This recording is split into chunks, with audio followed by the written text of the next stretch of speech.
Welcome dear students in BEd be the greatest teacher. आज मैं आपको पैडागोजी ऑफ इकोनॉमिक्स जो बीएड फर्स्ट ईयर का पेपर है उसके एमसीक्यूज और कुछ नोट्स करवाने जा रहा हूँ और ये थोड़े से रहेंगे लेकिन आपके लिए काफ़ी वैल्यूबल रहेंगे। तो हम फटाफट स्टार्ट कर देते हैं। तो पहला पेज हमारे सामने है। पहले से हमसे पूछा गया है कि economics has become the intellectual religion of the day. ये डेफिनेशन किसने दी है? तो ये मैंने लिखा नहीं है, डरविन ने दी है। किसने दिया है? डरविन ने।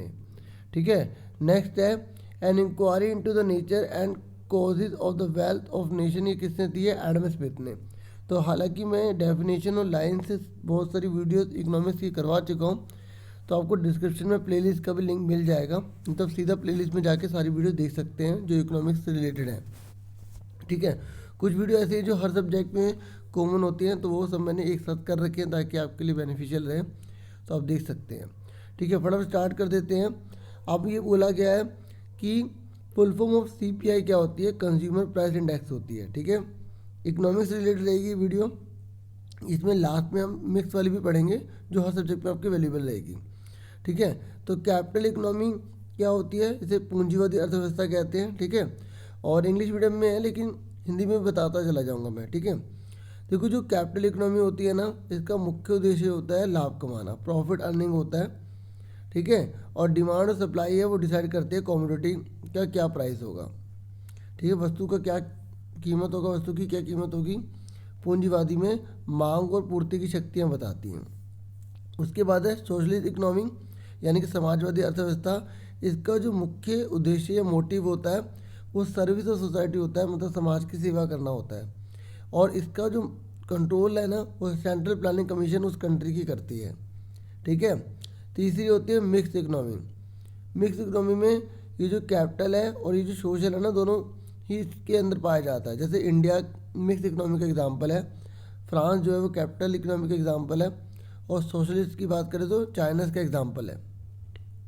ठीक है, उसके बाद है CRR क्या होता है? देखो CRR होता है कैश रिजर्व रेशियो, और ये 3% के आसपास है इस समय। ठीक है, मतलब लेटेस्ट मैंने नेट से देखा था तो 3% है। और SLR जो होता है स्टैट्यूटरी लिक्विडिटी रेशियो होती है जो 18.50% है। देखो जो CRR होता है ना, जितने भी सारे कमर्शियल बैंक होते हैं उन सबको RBI के पास अपना पैसा रिजर्व रखना पड़ता है। ठीक है, तो उसे बोलते हैं CRR। और SLR का मतलब होता है हर बैंक को अपने पास भी कुछ पैसा रखना पड़ता है, उसको बोलते हैं SLR। ठीक है, यहाँ तक क्लियर हो गया। आगे बढ़ जाते हैं। उसके बाद है वाइट रेवोल्यूशन जो है वो किससे रिलेटेड है? वो मिल्क से रिलेटेड है। ठीक है, और जो ब्लू रेवोल्यूशन है वो फिश से रिलेटेड है। ठीक है, और जो येलो रेवोल्यूशन है वो मस्टर्ड से रिलेटेड है। ग्रीन रेवोल्यूशन जो है वो व्हीट एंड राइस से रिलेटेड है। ये 1960 के जो सेंचुरी है ना, सॉरी जो डिकेड है उसमें आया था। ठीक है, ग्रीन रेवोल्यूशन। इसका जो बेनिफिट है वो पंजाब, हरियाणा, पश्चिम यूपी को ज़्यादा मिला था, बाकी बहुत से राज्यों को इसको बेनिफिट नहीं मिल पाया। इसको हिंदी में हरित क्रांति कहते हैं। इसे हम दुग्ध क्रांति या श्वेत क्रांति कहते हैं। इसे नीली क्रांति से पीली क्रांति कहते हैं। ठीक है, उसके बाद है IMF इंटरनेशनल मॉनेटरी फंड, इसकी फुल फॉर्म है। हेडक्वार्टर इसका वाशिंगटन DC में है। 27 दिसंबर 1945 को इसकी स्थापना हुई थी। इसमें लगभग शायद 44 मेंबर थे शुरू में। ठीक है, उसके बाद है RBI जो है रिजर्व बैंक ऑफ इंडिया है, और इंडिया की बात हो रही है। ठीक है, और 1 अप्रैल 1935 में इसका एस्टेब्लिशमेंट हुआ था। इसका जो हेडक्वार्टर है वो मुंबई में है। उसके बाद WTO वर्ल्ड ट्रेड ऑर्गेनाइजेशन, ये 1 जनवरी 1995 को था। हेडक्वार्टर इसका जिनेवा में स्विट्जरलैंड में है। फिर ऐसे ही है वर्ल्ड बैंक, ये इसका हेडक्वार्टर वाशिंगटन में है, और वाशिंगटन DC पूरा बोलते हैं यूनाइटेड स्टेट। ठीक है, तो ये आपको क्लियर हो गया, स्क्रीनशॉट आप ले सकते हैं। आगे बढ़ जाते हैं। उसके बाद थर्ड पेज हमारे सामने है। तो थर्ड में जो है मॉडर्न, ये कह रहे हैं मॉडर्न डिवीजन ऑफ इकोनॉमिक्स।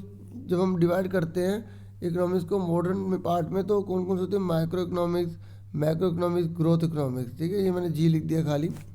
आगे देखो ग्रोथ इकोनॉमिक्स के बाद, ठीक है, मैक्रो मतलब होता है समष्टि हिंदी में, और माइक्रो मतलब होता है व्यष्टि, और ग्रोथ मतलब जो समृद्धि विकास है उससे संबंधित अर्थशास्त्र। ठीक है, अभी कह रहा है वर्ल्ड इकोनॉमिक जो फॉर्म है ना वो क्या, कहाँ पर इसका हेडक्वार्टर है? तो ये NGO है पहली बात। दूसरा इसका हेडक्वार्टर जिनेवा में है। ठीक है, उसके कह रहा है which of following is incorrect. आपको बताना है कि इनमें से कौन सी इनकरेक्ट है। Wants are unlimited. Broadly human wants can be divided into two parts. ये ऐसे ह्यूमन है, ठीक है, मनुष्य। और वॉन्ट मतलब होता है कि जो मांग कर रहे हैं, ठीक है, किसी वस्तु की जो हम इच्छा कर रहे हैं वो। Wants are limited, luxuries are very costly things. ठीक है, देखो वॉन्ट जो होते हैं वो लिमिटेड नहीं होती, वॉन्ट्स अनलिमिटेड है। हमारी इच्छाएं जो है ना वो कभी ख़त्म नहीं होने वाली। एक चीज़ पूरी होगी तो हम चाहेंगे दूसरी मिल जाए, दूसरी होगी तो और चाहेंगे। इस तरीके से वॉन्ट्स कभी ख़त्म नहीं होती। तो ये यहाँ पे लिखा है लिमिटेड, तो ये हमारा आंसर जो है ये वाला सही हो जाएगा। ठीक है, आगे बढ़ जाते हैं। ये कह रहे the value study of economic can be divided into two parts. ठीक है, ये कह रहा है अगर हम इकोनॉमिक्स की स्टडी की जो वैल्यू है ना उसको दो पार्ट में डिवाइड कर सकते हैं, एक थियोरटिकल, ठीक है, और दूसरी होती है प्रैक्टिकल। ठीक है, तो इसने आंसर पूछा था कौन सा होगा, तो ये लास्ट वाला होगा। ठीक है, practical value and theoretical value. ठीक है, आगे बढ़ जाते हैं अब। तो ये हमारा पेज हो गया था। उसके बाद फोर्थ पेज पे आ जाते हैं। फोर्थ पेज में मैंने ये बताया कि जो थियोरटिकल है ना उसके अंदर क्या क्या इंक्लूड करते हैं। जो थियोरटिकल वैल्यू होती है ना उसमें नॉलेज स्ट्रक्चर, ठीक है, और development of competence in problem, ठीक है, विकास और relevance understanding. Hindi medium please cooperate करना, क्योंकि मैं इतना नहीं करा पाऊँगा, लेकिन थोड़ी कोशिश कर रहा हूँ, है ना। तो जो अर्थशास्त्र है उसको दो भागों में बांटा गया है, एक तो प्रैक्टिकल, दूसरा थियोरटिकल। थियोरटिकल मतलब जो थ्योरी से रिलेटेड है, ठीक है, जिसमें लिखना वगैरह होता है, एक्सप्लेन करना होता है। प्रैक्टिकल में हमें जो है अच्छे से प्रयोग करके दिखाने होते हैं। ठीक है, प्रोवाइड ट्रेनिंग इन कोऑपरेशन, ये सारी की सारी जो है ना थियोरटिकल में इंक्लूड होता है। Development of habits of adjustment and flexibility. अगर हम प्रैक्टिकल वैल्यू की बात करें तो प्रैक्टिकल में किस किस की प्रैक्टिकल वैल्यू, किस किस की वैल्यू है, जैसे कंज्यूमर की, बिजनेसमैन की, लेबर की और सोशल रिफॉर्म की। इन सब की वैल्यू प्रैक्टिकल वैल्यू में आती है, क्योंकि इनके साथ बिहेव होगा, व्यवहार होगा, तभी हमें पता चलेगा।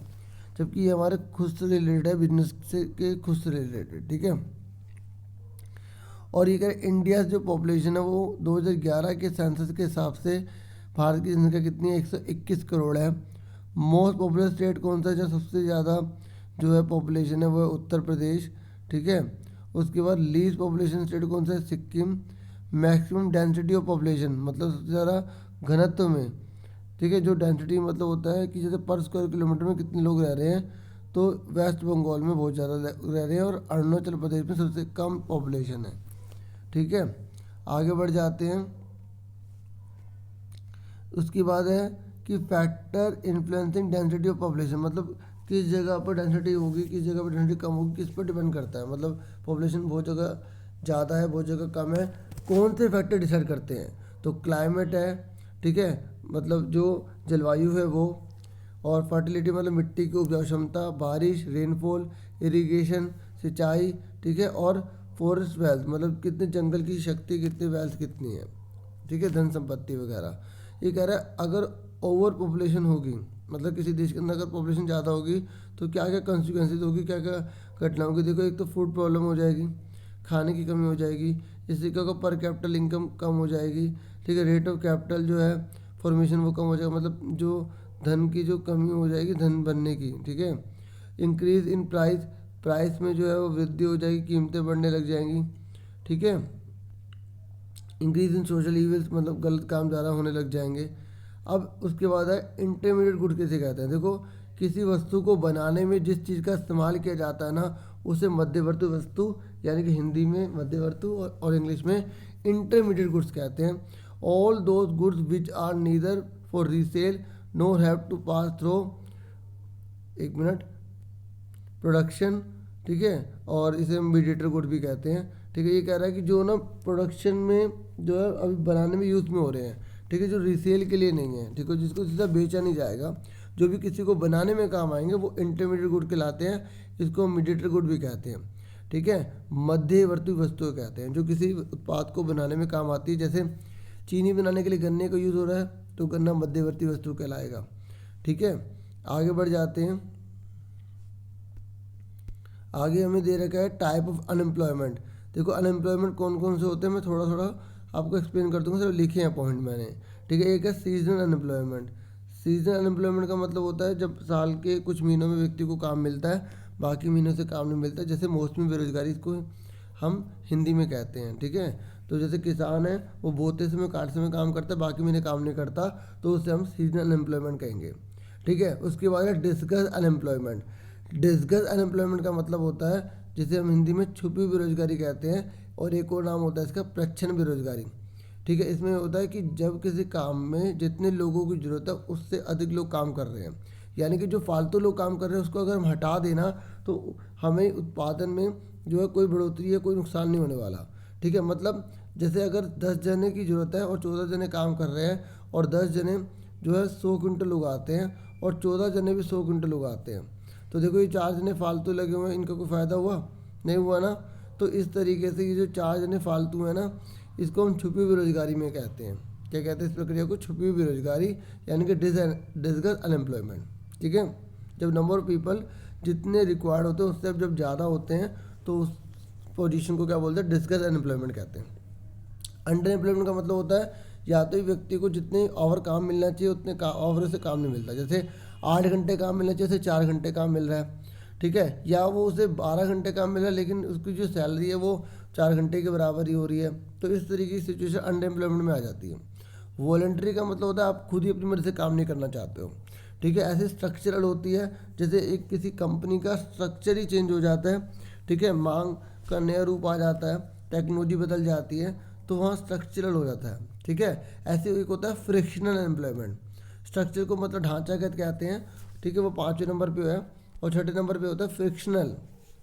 फ्रिक्शनल का मतलब होता है जैसे अगर आपने एक नौकरी छोड़ दी दूसरी नौकरी पाने के लिए, तब तक आप इधर तो घूम रहे हो, तो आप तब तक तो बेरोजगार हो ना, तो उसे हम बोलेंगे फ्रिक्शनल अनएम्प्लॉयमेंट। हिंदी में बोला जाता है संघर्षात्मक बेरोजगारी। ठीक है, आगे बढ़ जाते हैं। उसके बाद है सोर्स ऑफ डाटा। देखो जो डाटा है ना उसके 2 सोर्स होते हैं, एक प्राइमरी दूसरा सेकेंडरी। ठीक है, इसे हम खुद जाके इकट्ठा करते हैं। ठीक है, और जबकि ये हम पहले से इकट्ठा होता है वहाँ से प्राप्त कर लेते हैं, जैसे इंटरनेट वगैरह से। तो प्राइमरी डाटा में पर्सनल इंटरव्यू, ठीक है, मेलिंग, टेलीफोन इंटरव्यू, इस तरीके से। Public source, unpublic source. ठीक है, ऐसे ही मैंने आपको सेंसस और सैम्पलिंग के बारे में बताया था, है ना। तो सेंसस में मतलब जब डिफरेंट आइटम्स होते हैं तो सबकी स्टडी की जाती है। सैंपल में बहुत सारे में से कुछ ले लेते हैं, जैसे हमने एक पूरा चावल का बोरा है तो उसमें से कुछ चावल चेक कर लिए खा के, सारे चावल खा के थोड़ी देखेंगे, तो वहाँ सैम्पलिंग मेथड हुआ। ठीक है, प्रतिशत विधि हुई। तो अभी पिछली जो वीडियो कराया था उसमें बताया था मैंने, है ना। अब इकोनॉमिक क्लब, देखो इकोनॉमिक क्लब बहुत ज़रूरी है इकोनॉमिक्स के बच्चों के लिए। अगर इकोनॉमिक्स सब्जेक्ट पढ़ते रहेंगे तो बोर हो जाएंगे, तो क्लब होंगे तो उससे क्या होगा, बच्चों का माइंड फ्रेश होगा। The club represent freedom, club में बच्चों को फ्रीडम फील होती है। ठीक है, एक्सप्रेशन, अपने व्यूज़ एक्सप्रेशन कर सकते हैं। Where classroom represent conformity and repression, मतलब जो क्लास के रूम में जो बच्चा रहता है वो रिप्रेशन और कन्फर्मिटी में रह जाता है। ठीक है, तो ये किसने कहा है? MC नॉन ने कहा है। ये एक डेफिनेशन भी दी है इकोनॉमिक क्लब के बारे में।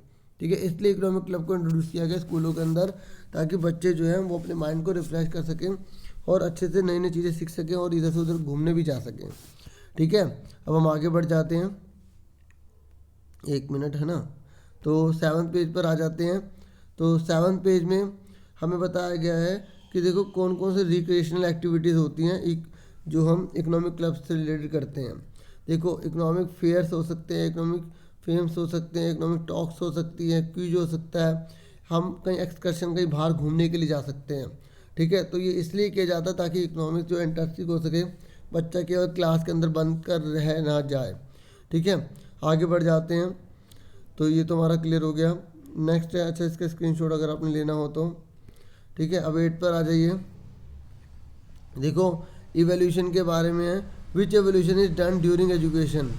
1 मिनट, ये कह रहा है which evolution is done during education. ये कह रहा है कि कौन कौन से एवोल्यूशन मतलब एजुकेशन के दौरान किया जाता है। देखो एजुकेशन जब आपको पढ़ाई की जा रही है, अगर तब आपकी जांच की जा रही है, इवेल्यूट किया जा रहा था, उसे फॉर्मेटिव कहेंगे।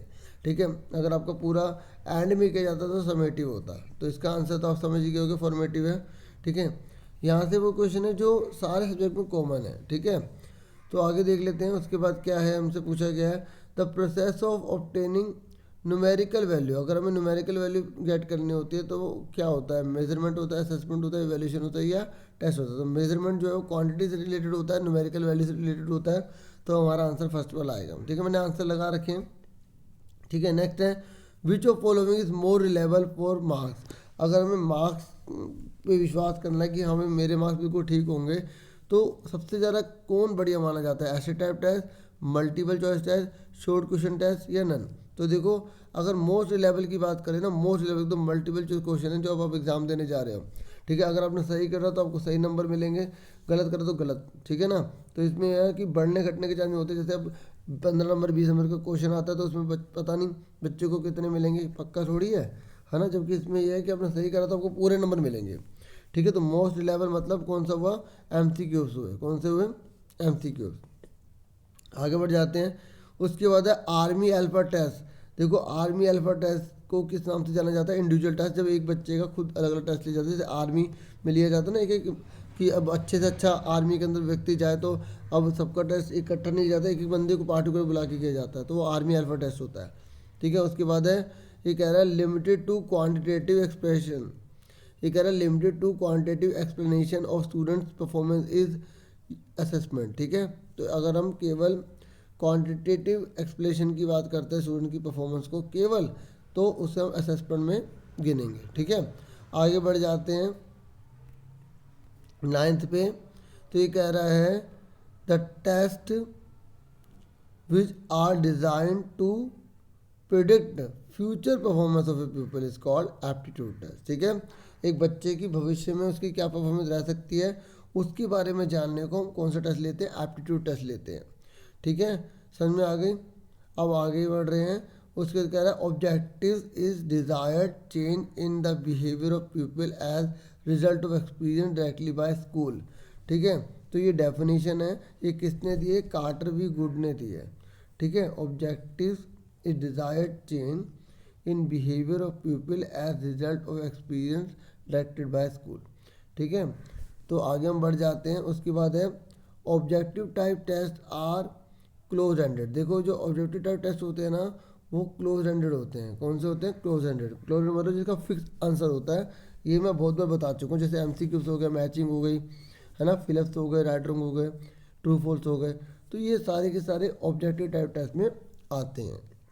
जबकि ऐसे टाइप टेस्ट में लॉन्ग क्वेश्चन आते हैं जिसका आंसर वेरी कर सकता है, अलग अलग आंसर हो सकते हैं आपके। उसके बाद कह रहा है which of the following is note the characteristics of computer. आपको बताना है कि इनमें से कौन सी जो है कंप्यूटर की विशेषता नहीं है। देखो कंप्यूटर में एक्यूरेसी बिल्कुल सही एक्यूरेसी होती है। वर्सेटिलिटी मतलब कंप्यूटर एक साथ बहुत सारे काम कर सकता है। ठीक है, स्टोरेज मतलब सेव करके रखना वो भी कर सकता है। उसके बाद है इंटेलिजेंट कोटेशन। देखो कंप्यूटर के पास IQ नहीं होता, यहाँ पे लिखा होता है ना नो IQ, तो ये इसकी विशेषता हो जाती है, लेकिन यहाँ पे नो IQ तो लिखा ही नहीं है, तो इसका मतलब ये कंप्यूटर की जो है कैरेक्टरिस्टिक नहीं है। ठीक है, कंप्यूटर में अपना IQ नहीं होता। ठीक है, आगे देख लेते हैं। उसके बाद है हमारे पास which of following are the non print media of education. आपको बताना है कि इनमें से कौन सा non print media of education जो है नहीं है। ठीक है, मतलब कौन सा नॉन प्रिंट मीडिया है, या यूँ कह सकते हैं कौन सा प्रिंट मीडिया इसमें से नहीं है। ठीक है, प्रिंट का मतलब जैसे मैगजीन वगैरह जो न्यूज़पेपर होते हैं ना वो, तो ये बोल रहा है कि इनमें से कौन सा नॉन प्रिंट मीडिया। तो ये देखो film, video, teleconferencing, radio, TV, ये सारे के सारे नॉन प्रिंट मीडिया में ही आते हैं। ठीक है, आगे बढ़ जाते हैं। उसके बाद कह रहा है which of following are print medium. तो प्रिंट मीडियम में मैगजीन आता है, न्यूज़पेपर आते हैं, न्यूज़ लेटर्स आते हैं, तो सारे के सारे आंसर आ जाएंगे। ठीक है, नेक्स्ट है ये कह रहा है which of following feature of criteria for drill and practice program. आपको बताना है कि अभी नेक्स्ट पेज पे आप दिखेगा, तो ये कह रहा है कि कौन से criteria for drill and practice program की फीचर जो है। तो अब फटाफट देख लेते हैं। ठीक है, एक मिनट बच्चों, ये इसी के नीचे था। ठीक है, तो देखो ये you can establish the pace, बिल्कुल ठीक। Reward present for correct, teacher can modify context, तो ये सारी की सारी criteria for drill and practice program के अंदर फीचर्स आती हैं। ठीक है, तो आगे हम बढ़ जाते हैं। उसके बाद है 10th पेज पर, 10th के बाद 11th पेज पर ये कह रहा है कि स्टेप ऑफ पैरालॉजिकल एनालिसिस। देखो कौन कौन से स्टेप होते हैं ये सब समझा रहा है, ये टिक नहीं करना। देखो पहला होता है पैरालॉजिक कॉन्टेक्ट, ठीक है, कॉन्टेक्स्ट या कंटेंट, पैरालॉजिक कंटेंट। दूसरा होता है बिहेवियरल, ऑब्जेक्टिव और आउटकम। तीसरा होता है एक्टिविटीज़ एंड एक्सपेरिमेंट, और चौथा होता है इवैल्यूएशन। ठीक है, 4 जो है पैडागोजिकल एनालिसिस के अंदर स्टेप होते हैं। उसके बाद आगे है इन 1966 Simpson divided the objective of psychomotor domain in the 5 level. याद रखना है कि जो सिम्पसन है ना, उसने डिवाइड कर देते हैं साइकोमोटर के ऑब्जेक्टिव को 5 लेवल में। तो पहला कौन सा था? परसेप्शन, दूसरा सेट, तीसरा गाइड रिस्पॉन्स, चौथा मैकेनिज्म और पांचवा कॉम्प्लेक्स ओवर्ट रिस्पॉन्स। ठीक है, अब आ जाइए आगे। ये कह रहा है लेसन प्लानिंग, इसके बेनिफिट क्या हैं? देखो मीटिंग डिफाइन एम्स। देखो अगर आप लेसन प्लान करके अंदर टीचर हो आप और पढ़ाने जाते हो तो आपको ज़्यादा बेनिफिट होगा। आप कैसे कैसे पढ़ाओगे आपको अच्छे से पता होगा, तो आप अच्छे से अपनी परफॉर्मेंस दिखा पाओगे। ठीक है, आप अपने गोल को भी गेट कर पाओगे, टाइम भी बचा पाओगे, एफिशिएंसी भी आपके अंदर होगी और एफिशिएंसी से आप काम भी कर पाओगे। ठीक है, नेक्स्ट है when we prepare lesson plan then instructional aid include. ये कह रहा है जब हम लेसन प्लान करते हैं तो उसमें इंस्ट्रक्शनल एड कौन कौन सी चाहिए होती है हमें। ठीक है, मतलब जब हम प्लान बना लिया उसके बाद हमें इंस्ट्रक्शनल एड चाहिए होगी ना, तो क्या चाहिए होगा? ब्लैक बोर्ड, चौक, चार्ट, डस्टर। ठीक है, तभी तो ये सब लेके हम तैयार होना चाहिए ना हमारे पास, और वहाँ पहुँच गए और हमारे पास कुछ हो ही ना। ठीक है, बाकी बोर्ड तो आपको मिल ही जाएगा। आगे देख लेते हैं। उसके बाद है प्रोफेसर हर्बर्ट। ठीक है, देखो ये professor Herbart has advocated a theory based on 5 principle for preparing a lesson plan in teaching social studies. ठीक है, ये देखो जो है सोशल स्टडी लिखा है हर्बर्ट ने, जो है ना वो 5 प्रिंसिपल दिए हैं, लेकिन ये हर सब्जेक्ट पर जो है अप्लाई होते हैं। ठीक है, तो इसलिए मैंने इसमें लिखा है। पहला क्या है? प्रिपरेशन और इंट्रोडक्शन। इसके अंदर दूसरा आता है स्टेटमेंट ऑफ एम्स। ठीक है, दूसरा है प्रेजेंटेशन। ये मैं आप समझ गए ना मैं क्या बता रहा हूँ, और लेसन प्लान के जो है 5 प्रिंसिपल बता रहा हूँ। तीसरा है कंपैरिजन एंड एसोसिएशन। चौथा है जनरलाइजेशन और पांचवा है एप्लीकेशन एंड रिकैपिचुलेशन। ठीक है, मतलब इसको संक्षिप्त में कर देना। ठीक है, रिकैपिचुलेशन मतलब होता है संक्षिप्त में कर देना। आगे बढ़ जाते हैं। ठीक है, देखो ज़्यादा एक्सप्लेन नहीं कर पाऊँगा, ठीक है, क्योंकि फिर बहुत वीडियो लंबी हो जाएगी और अब आपका एग्ज़ाम भी है ना, तो आप मेन में शॉर्ट शॉर्ट समझ लीजिए, जितना ज़रूरी है वो बता रहा हूँ। उसके बाद है step of organization of discussion. देखो स्टेप ऑफ डिस्कशन बोल दे या ऑर्गेनाइजेशन ऑफ डिस्कशन बोल दे, बात एक है, विचार विमर्श। तो देखो अगर अब हम विचार विमर्श करते डिस्कशन करते हैं तो कौन कौन से स्टेप होते हैं? सबसे पहले आपको क्या करना पड़ेगा? Introduction of topic. ठीक है, आपको इंट्रोड्यूस करना पड़ेगा टॉपिक को। उसके बाद collection and presentation of information. उसके बाद आपको कलेक्शन और प्रेजेंटेशन करनी पड़ेगी इन्फॉर्मेशन को। फिर आपको आउटलाइन करना पड़ेगा मेन पॉइंट को। फिर स्टूडेंट के व्यूज़ को सुनना पड़ेगा। उसके बाद जो है आप टीचर जो है ना, टीचर डिटेल एंड डिस्कशन होगा। ठीक है, इस तरीके से स्टूडेंट डिटेल एंड डिस्कशन होगा। फिर स्पेशल वर्क, फिर ऑडियो विजुअल मटेरियल, फिर इवैल्यूएशन, फिर उसके बाद रिकॉर्डिंग होगी। ठीक है, तो ये स्टेप हैं किसके? डिस्कशन के। टोटल 10 हैं। कितने हैं? 10। ठीक है, आगे बढ़ जाते हैं। उसके बाद है एलिमेंट ऑफ करिकुलम। देखो जो करिकुलम होता है ना, उसके कौन कौन से एलिमेंट होते हैं? पहला होता है पर्पस, दूसरा होता है कंटेंट और सब्जेक्ट मैटर, तीसरा होता है मेथड और लर्निंग एक्सपीरियंस, और चौथा होता है इवैल्यूएशन। ये अच्छे से लर्न कर लेना, आपको अच्छे से पता होना चाहिए। ठीक है, तो पहला कौन सा है? पर्पस, दूसरा है कंटेंट और सब्जेक्ट मैटर, तीसरा है मेथड एंड लर्निंग एक्सपीरियंस, चौथा इवैल्यूएशन। ठीक है, इसे ऐसे भी कर सकते हो PCME। ठीक है, PCME। ठीक है, या PCME मतलब PC से कंप्यूटर, पर्सनल कंप्यूटर, मी मतलब मुझे पर्सनल कंप्यूटर चाहिए। ठीक है, ऐसे याद कर सकते हो आप। आगे बढ़ जाते हैं। देखो एक बात सुनो, बच्चों को ये एग्ज़ाम में ज़्यादा बार आया भी हुआ है, मतलब दूसरे यूनिवर्सिटीज़ में, कि सिलेबस और करिकुलम में क्या डिफरेंट होता है। ठीक है, तो मतलब थ्योरी में तो आया हुआ है, बाकी MCQ में आपके आ सकता है। देखो जो सिलेबस छोटा है, करिकुलम बहुत बड़ा होता है। ठीक है, और एक बात सुन लो कि ये ग्रीक वर्ड से लिया गया है सिलेबस जो है, जबकि ये लैटिन वर्ड से लिया गया है। इसका मतलब होता है अ कॉन्शियस स्टेटमेंट, जबकि इसका मतलब होता है रेस कोर्स। ठीक है, टेबल ऑफ द नीड, इस बात को ध्यान में रखना। ठीक है, और सिलेबस जो है वो करिकुलम का एक पार्ट होता है। ठीक है, आगे हम बढ़ेंगे तो मैंने आगे भी इसके बारे में लिख रखा है, मैं और बता दूंगा। बाकी मैंने पहले भी वीडियो बना रखी है, उसके बारे में अच्छे से बता रखा है। उसके बाद है मॉडल ऑफ करिकुलम डेवलपमेंट। ठीक है, देखो कौन कौन से मॉडल होते हैं करिकुलम डेवलपमेंट के। एक होता है ऑब्जेक्टिव मॉडल। ठीक है, इसमें हम क्या करते हैं? सिलेक्टिंग ऑफ या सिलेक्शन ऑफ लर्निंग एक्सपीरियंस, हालांकि और में भी आता है। ठीक है, दूसरा है टेलर मॉडल, जिसमें लीनियर मॉडल इन्होंने दिया था। ठीक है, ऐसे ये कैरे मॉडल है। ठीक है, इन्होंने 4 डोमेन बताए थे। ठीक है, उसके बाद है द प्रोसेस मॉडल, जिसमें कंटेंट के बारे में बात होती है। ठीक है, और जो व्हीलर मॉडल है ना वो साइक्लिक है, मतलब पूरा साइक्लिक बनाया हुआ है, अगर आपने बुक में पढ़ा हो तो। ठीक है, एक तरह से आपकी रिवीजन करवा रहा हूँ। ठीक है, आगे बढ़ जाते हैं 15 में। ये कह रहा है टाइप ऑफ करिकुलम डिज़ाइन, कौन कौन से करिकुलम के डिज़ाइन के टाइप होते हैं। पहला होता है सब्जेक्ट सेंटर्ड। ठीक है, हो सकता है जो करिकुलम को जो हम डिज़ाइन कर रहे हैं ना, मतलब जो करिकुलम बना रहे हैं वो सब्जेक्ट को ध्यान में रख के बना रहे हो सकता है हम लर्नर सेंटर या स्टूडेंट सेंटर के बेस पर बना रहे हो, या हो सकता है हम ह्यूमनिस्टिक्स करिकुलम के बेस पे बना रहे हो या प्रॉब्लम सेंटर के बेस पे बना रहे हो। तो ये बहुत सारे टाइप होते हैं, मैंने कुछ ही लिखे हैं। ठीक है, तो उसके बाद है प्रिंसिपल ऑफ करिकुलम कंस्ट्रक्शन। ठीक है, देखो ये प्रिंसिपल ऑफ करिकुलम जो कंस्ट्रक्शन है, ठीक है, तो ये तो अभी हम पढ़ लेंगे। ये एरिक्सन जो है ना, इन्होंने आइडेंटिफाई जो वर्सेस रोल कन्फ्यूज़न दिया था। तो अगर ये पूछ ले कि आइडेंटिटी वर्सेस रोल कन्फ्यूज़न है किसने दिया, तो आप इनका नाम लिख देना। ठीक है, आगे बढ़ जाते हैं। तो देखो ये है प्रिंसिपल ऑफ जो अभी करिकुलम की हमने बात करी थी। ठीक है, कौन कौन से हैं। पहला है principle of coalition, principle of practical work और प्रिंसिपल ऑफ डिफ़िकल्टी। ठीक है, तो इस तरीके से ये आप याद रखना। उसके बाद है चार्ट्स। देखो चार्ट्स कौन कौन से होते हैं। ठीक है, और आप चिंता मत करो, मैं एक इसकी ना शॉर्ट वीडियो बना दूंगा अभी थोड़ी देर बाद ही, तो आप वो भी देख लेना। ठीक है, जिसमें मतलब सिर्फ पेजेस होंगे, मोड़ मोड़ के पेज दिखा दूंगा।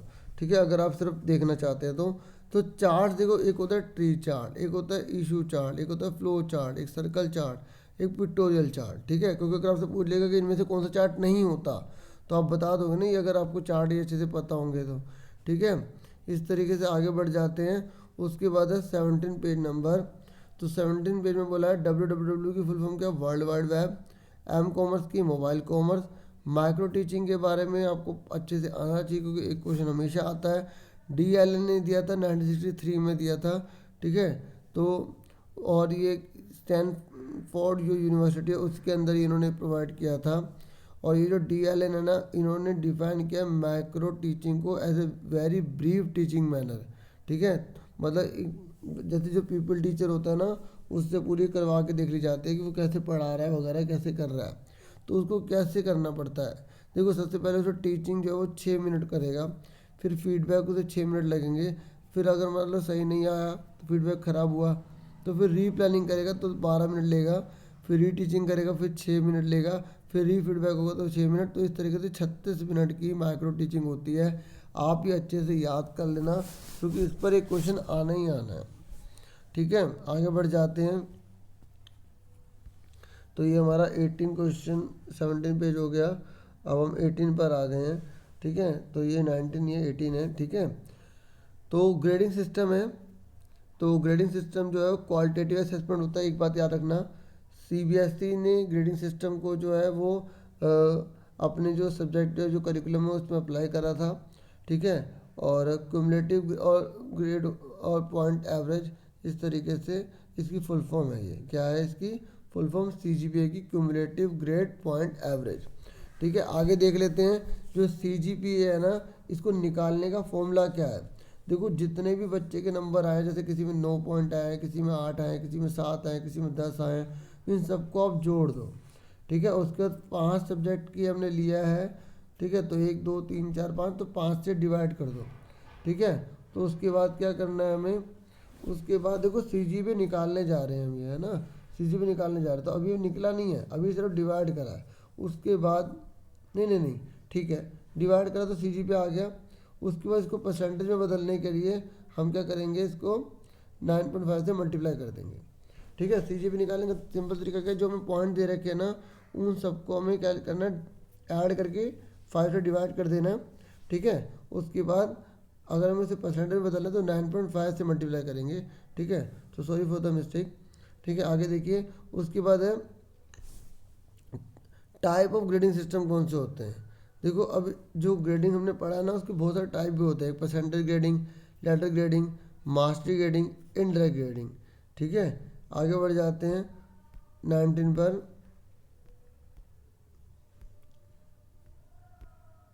तो 19 है टाइप ऑफ इवोल्यूशन। ठीक है, तो टाइप ऑफ इवोल्यूशन हमें बता रहा है। तो एक होता है फॉर्मेटिव इवोल्यूशन, दूसरा होता है समेटिव इवोल्यूशन। देखो जो फॉर्मेटिव होता है वो जजमेंट इन नेचर होता है, ये टर्मिनल नहीं होता है। ठीक है, नैरो होता है, मतलब संक्षिप्त होता है, छोटा होता है, और ये डायग्नोज करने में बहुत हेल्प करता है। ठीक है, helpful for diagnostic learning difficulty. जो लर्निंग डिफ़िकल्टी किसी बच्चे को आ रही है उसमें ये हेल्प करता है, क्योंकि इसमें सुधार करने का मौका मिलता है। जबकि समेटिव तो फाइनली हो गया। ठीक है, इस तरीके से ये कह रहा है, जैसे अभी आपका जो एग्ज़ाम है वो क्या है, समेटिव है। ये ब्रॉडर होता है स्कोप में, ये जजमेंटल भी होता है और टर्मिनल भी होता है। ठीक है, उसके बाद है element element of constructive learning design. ये कह रहा है एलिमेंट जो कंस्ट्रक्टिव लर्निंग डिज़ाइन है उसके कौन कौन से एलिमेंट होते हैं। एक पहला होता है सिचुएशन, ग्रुपिंग, फिर ब्रिज, फिर क्वेश्चन, फिर एग्जिबिट, फिर रिफ्लेक्शन। ठीक है, वैसे टीचिंग एंड लर्निंग का पार्ट है। ठीक है, फिर भी मैंने इसमें लिख दिया है क्योंकि मुझे लगता है शायद इसमें भी आ सकता है। ठीक है, तो आगे बढ़ जाते हैं। और उसके बाद सी आपने पढ़ा था। ठीक है, तो देखो सी में जो सी है ना पहला, वो किसको इंडिकेट करता है, फॉर्मेटिव और समेटिव को। ठीक है, assessment for learning, assessment for, ठीक है, असेसमेंट ऑफ लर्निंग। ठीक है, आपको पता होना चाहिए असेसमेंट फॉर लर्निंग और असेसमेंट ऑफ लर्निंग, ये मतलब प्रोसेस है एक तरह से, मतलब इसमें सुधार हो सकता है, ये फाइनल के लिए होता है। ठीक है, क्योंकि इसकी जगह ये लिखा आएगा, इसकी जगह ये लिखा आएगा, आपको पता होना चाहिए इसका मतलब क्या है। फोर मतलब प्रोसेस है, फॉर्मेटिव है, आपकी जो है रेमेडी पता लगाई जाएगी, डायग्नोस किया जाएगा, पता लगा के ठीक कर दिया जाएगा, दोबारा से आप उसको अच्छे से फाइनल टर्म में अच्छे से कर सकते हो। लेकिन यहाँ पे ऐसे ऑफ है, अभी आपका फाइनल पेपर हो गया तो हो गया। ठीक है, उसके बाद आ जाइए कॉम्प्रिहेंसिव का क्या मतलब है। देखो इसमें दो चीज़ आती है, एक आता है स्कॉलस्टिक, दूसरा आता है को स्कॉलस्टिक। ठीक है, स्कॉलस्टिक मतलब जो आपके सब्जेक्ट से रिलेटेड पढ़ाई करवाई जा रही है, जो भी आपके सब्जेक्ट हैं।